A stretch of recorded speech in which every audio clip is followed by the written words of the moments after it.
I've coached hundreds of triathletes and I see the same problem every time. You spend 60 to 90 minutes in the pool, swimming at the same pace you swam 6 months ago. And here the problem is not your fitness, but is your workout structure. And I'm going to show you the 30-minute session that I use with all my triathletes. Less time, better results. And here's how. Look, I get it. You're struggling with 3 sports, a full-time job, maybe a family, and you cannot spend 2 hours in the pool. But here is what I've learned from coaching triathletes for the past 10 years. After swimming at the Olympic level myself, I just realized that the more pool time is not the answer. Most triathletes approach swimming like they're approaching running and cycling. Volume, volume, volume. But swimming is different. In Olympic training, we never just put junkyards. Every single stroke had a purpose. And here is what happens. You get into the pool, you swim for about 45 minutes, maybe an hour, continuous laps. Then you get tired afterwards and you feel like you're working hard. But watch what's happening to the stroke. Maybe by length to 4 to 8, the form is falling apart. The breathing is getting desperate, the catch is collapsing, and you're swimming another 40 to 50 minutes just like this. You're not practicing good swimming, you're practicing tired swimming. You're literally training your body to swim inefficiently.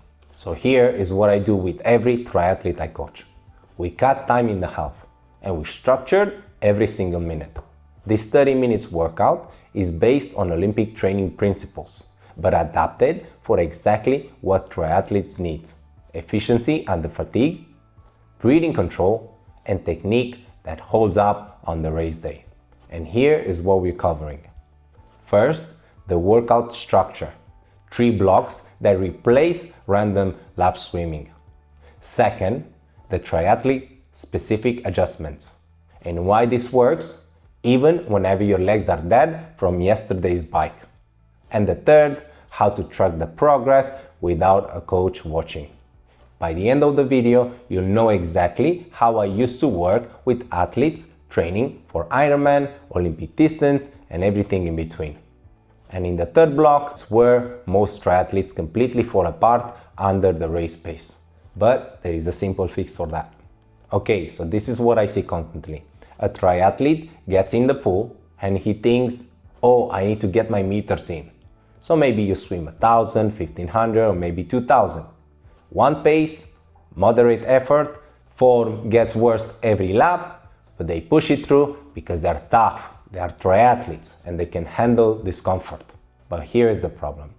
If you learn to swim as an adult, or you're self-taught, you have motor patterns that need fixing. And you cannot fix motor patterns if you're tired. Every length you do with a bad form is actually reinforcing the bad form. In Olympic training, we did thousands of short, perfect reps with rest, not long, degrading reps with no rest. And there is a reason for that. If you finish every swim session exhausted, but not faster, then this is why. And here is the science. The motor learning happens whenever you repeat the movement perfectly, not whenever you repeat the movement under fatigue. Every stroke you swim with collapsed form, your nervous system says, okay, this is how I'm going to swim. So you're literally programming inefficiency in your body. And this is why you plateau. You're not getting worse at fitness, you're getting better at swimming badly. Elite swimmers do short reps with long rests because they want to perfect the form every single time. And that's how you build speed over time. And this is how you can swim with a bad form 10,000 meters a week and still be at the same speed 6 months later. Now here is your 30-minute structure. 3 blocks, very specific focus on each, and adequate rest built in. The block 1, the front quadrant focus. 6 to 10 minutes. This is where triathletes lose all their proportion. The hand enters in the water and immediately pulls back. And we're going to fix that timing. We're going to do 6 sets of 50 meters with 30 seconds rest. The rest is critical here. It lets you execute perfect form every rep. On the block 2, the breathing efficiency. 5 to 8 minutes. Triathletes panic breathe. I see this constantly. And we are going to teach your body how to breathe calmly at intensity. 4 sets of 50 meters, building pattern, and rest 20 seconds. And the block 3, the race pace reality, about 4 to 6 minutes. This is where it matters. Can you hold the technique at race pace? 3 sets of 50 meters, building to 90% effort with only 15 seconds rest. If your stroke count collapses here, that means you're not ready for the race day. Then 2 minutes cool down, the total time should be around 30 minutes. Plus another 5 to 15 minutes to get changed and get a shower, and basically under an hour you're out of the door of your swimming pool. These 3 focus blocks beats 60 minutes of randomness every single time. And here is what you're aiming for during the block 1. You should feel an extended glide before each pull. You're reaching for the wall before you. And if you feel like you're pulling immediately whenever your hand enters in the water, that means you're doing it wrong. During the block 2, the breathing should feel controlled, almost lazy. You're exhaling underwater the entire time. And if you're holding your breath and gasping for air, that means you need to fix that first. Block 3, here is the test. Can you hold up your stroke count within the 2 strokes of block 1? If your stroke count jumps by 5 strokes whenever you go faster, that means you're not holding up your technique. You're just rushing harder. Count your strokes every single length and write them down, and that's gonna be your truth. At your next practice, here is exactly what I want you to do. I'll put this workout on the screen and I'll also upload it on my swimming community, so please join now. Now this is you, 42 years old. You're training for Ironman. 4 weeks into your workout, swimming 3 times a week, same pace, 145 per 100 meters. But look at your stroke count, from 22 strokes per 25 to 18. Same speed, way less effort, and that's efficiency. But here is the thing. If you have tried this with dead legs from a hard bike day before, it wouldn't have worked out. So here is what I want you to be, and let's talk about the triathlete specific adjustments. So the reality, the majority of triathletes are not specialist swimmers. Maybe you biked yesterday and you're going to run tomorrow, and whenever you get to the pool, your legs are dead tired. And that's the reality. Standard swimming coaching says kick more and build your leg strength. But watch what happens whenever a triathlete with dead legs try to kick hard. They're sinking, they're exhausted, they're fighting with their own body. And they leave the pool thinking that they suck at swimming. But the reality is that you don't suck, you're just using the wrong approach. And I've learned this by coaching young athletes who did 3 sports. And if you ever left the pool thinking, why is it so hard for me? And this is probably why. You're doing 3 sports. And here's what's happening. You're putting your energy into kick that's not going to improve you in 30 minutes anyways. Adult swimmers, especially triathletes, do not have the ankle flexibility that competitive swimmers develop as kids. You're fighting biology, but in the meantime, you're ignoring where triathletes are actually strong. Core endurance, body rotation, and pain tolerance. You have the engine, you just need to connect it to the right propeller. Even at the Olympic level, distance swimmers use way less kick than you think. It's about timing and position, not power. And this is why swimming feels that it's so much work. You're using the wrong muscles for the job. And here's the adjustment I want you to do. This workout minimizes the kick emphasis. Quiet and compact kick, just enough for the body position. All your power comes from the front end, the catch, the pull, and the rotation. And then watch this. See how my legs are barely moving? But look at my rotation. The hips drive the rotation, rotation loads the catch, and the catch provides propulsion. The kick is just there along for the ride. This works with your tired legs, not against them. You're using your triathlete strengths, the core stability and endurance, and you're not wasting energy on that kick that won't carry you on the race day anyway. In the block 1, in the front quadrant, You're learning how to hold your hand in front while the other one finishes. This loads your catch without requiring kick power. In the block 2, which is about breathing, the rotation naturally comes from the breathing, which sets up for a good catch. In the block 3, even at race pace, the instructions is to maintain your stroke count, not to kick harder. We are teaching efficiency, not power. Think about like this. Save your legs for the bike and run. As simple as that. Swim from your core and your catch. That's it. And here is what you should feel like. Your legs should almost feel lazy. You're not trying to kick yourself forward. You're trying to stabilize your body while your arms do the work. Whenever you rotate to breathe, you should feel your hip drive the rotation, not your shoulders. And if you feel like you're pulling with your arms only, then you're missing the rotation. The catch itself should feel heavy, like you're pulling against solid water, not slipping it through. And if your legs are burning after the block 1, that means you're kicking too much. They should feel almost fresh. Your lats and your core should be working. And if you want to prove this to yourself, then grab a pull buoy. Do 150 swimming normally, and then a 50 with the pull buoy, focusing only on the catch and rotation. Make sure you time both.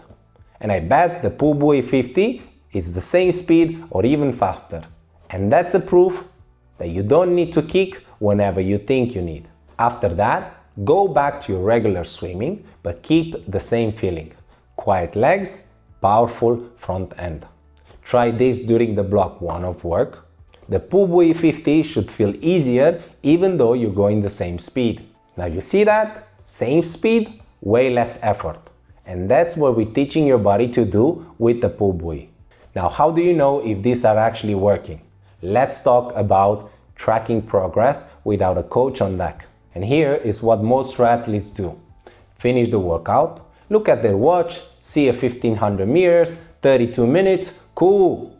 They might think they are getting faster, or they may be just thrashing harder with worse form. And there is no way to tell because they're not measuring the right things. And I see this every time.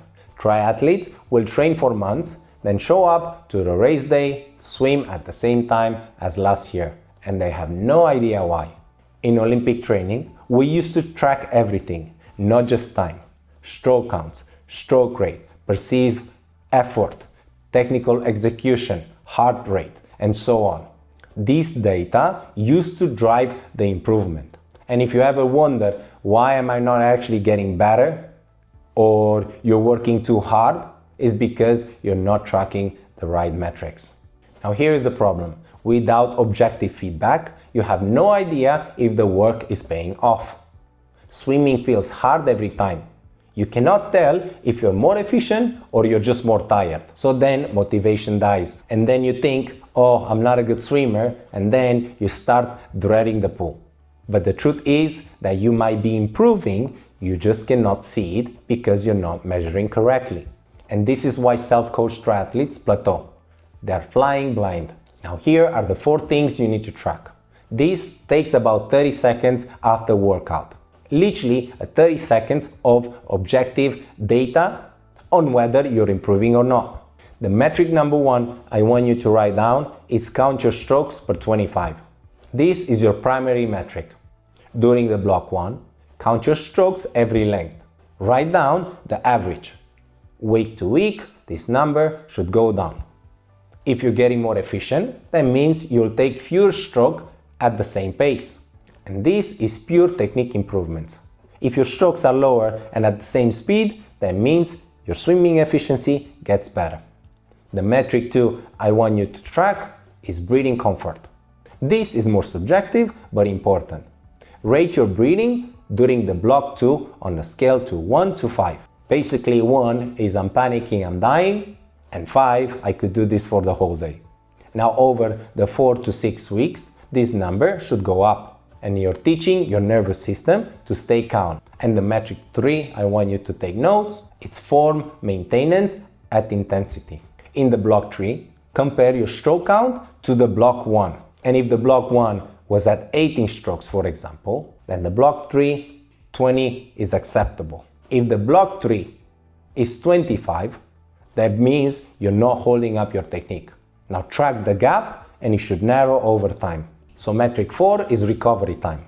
How much rest do you need between intervals to execute it perfectly? Whenever you start, you might need every second of the 30 seconds rest. Maybe by the week 6, you may feel like you're ready after 20 seconds, even though you're still staying the 30 seconds. And that's adaptation. That's your fitness building while maintaining the technique. Numbers do not lie. And if your stroke count isn't dropping, your technique isn't improving. Simple as that. Without a coach watching, here is your best tool. Film yourself. Even about water footage with your phone on the pool deck actually helps so much. Now compare these videos and wonder if your hands are still entering while the other one is extended, or are you pulling too early? Is your head rotating to breathe or lifting? You can see this stuff even if you're not a swimming coach. Every 2 weeks, not every day, give yourself time to adapt. You should see smoother strokes, less splashing, and more glide between the pools. And this is you again, 38 years old, training for Olympic distance. 8 weeks of this workout, 3 times per week again, and look at this data. Hopefully, fewer strokes, breathing went from panic to control, and your pace has dropped from 8 to 12 seconds per 100, without swimming longer workouts. Here is where you swim smarter, and I hope this is you. And here is what I want you to do in your next practice. I've got the full PDF, which you can download if you join my swimming community. Look, in the past 10 years, I've been coaching several triathletes. Some of them started as terrible swimmers. I mean, really struggling. Some of them are now qualifying for Kona, and some of them just wanted not to be in the water for 90 minutes during the half Ironman. Either way, this will work. You don't need more time in the pool, you just need to get better at what you have. Now give this workout 3 weeks. Just 3 weeks. 3 times per week, and you will feel the difference. Your stroke will smooth out, your breathing will calm down, and I bet that your swim split will drop. And here's the best part. You will get the 30 minutes extra back in your day. What triathlete doesn't want that? And also, I want to meet more triathletes from whom I want to learn from them as well. But in the comments, this is what I actually want to know. Drop a comment and tell me which block you think is going to be the hardest for you. And let me know, because that will tell me what kind of videos I could make next. And if you have any questions about adapting this workout, then please join my community where I can answer to all your questions there. That's it for now. See you in the pool.